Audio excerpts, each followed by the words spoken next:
Hello, my name is Samantha, and I'm here to discuss good communication and bad communication. All of us use communication every day.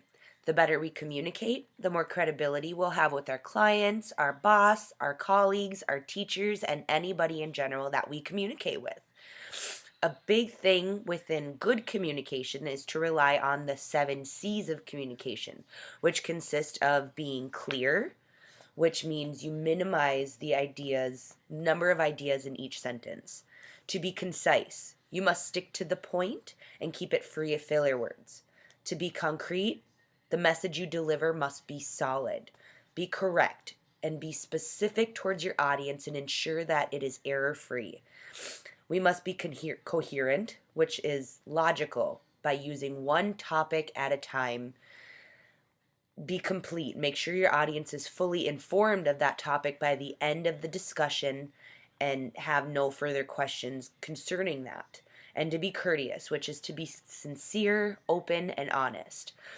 For my example, I'm going to use overtime, as far as there will be 3 shifts.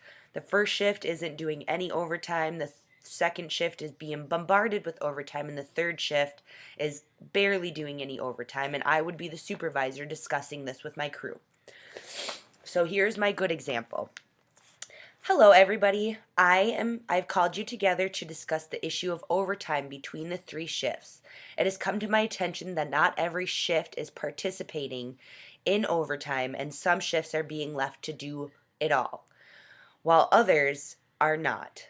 As of today, the company is enforcing a minimum of 2 hours per person per week and a maximum of 6 hours per person per week. This is to ensure fairness and equality within the company. We want you all to know that you are valued, and we do not want anybody to feel as though they are being taken advantage of or other shifts are being treated differently.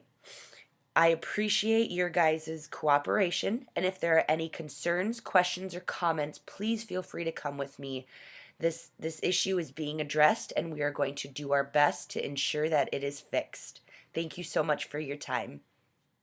That is my good example. As far as I was clear, I was straight to the point, I was concrete, I was complete, I was courteous, and I was correct, and I was concise. I got right to the point. I explained what we were going to do to fix the problem, and what, if anybody else had any questions, comments, or concerns, they are more than welcome to address them with me. Now, my next example is going to be bad communication within the same subject.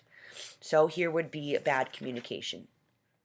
Hello, everybody. It has come to my attention that second shift is doing all of the overtime, while first shift is doing none, and third shift is scraping by bare minimum. It is not fair to second shift that they have to do overtime while everybody else gets to go home.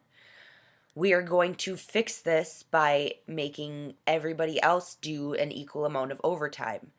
Now, this is only because it's not fair to second shift that they have to get it all. I have had many, many, many complaints from second shift about first shift and third shift leaving before their scheduled times and not even participating in overtime.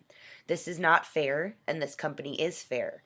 So we need to work together, and we have mandatory 2 hours and 6 hour overtime for everybody.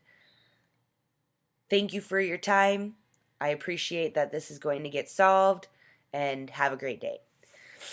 That was not clear as far as it. I didn't mention that it was mandatory. I just said that we had to have 2 hours to 6 hours overtime. I brought up second shift. It should not be brought to anybody's attention who had filed the complaint or who is having issues. As a company, you work as a whole. So you must address the issue as a whole and make it mandatory for everybody to be equal. The main thing about good communication is you have to get your audience to an understanding as well as what you are trying to put out. Body language is very, very important if you are speaking face to face with people. If you are writing, body language isn't as important, but you still must use the 7 C's while writing because it minimizes the amount of words and it gets right to the point. Communication is used every day, and if we can't see the fine line between good and bad, it's not good as far. um Thank you.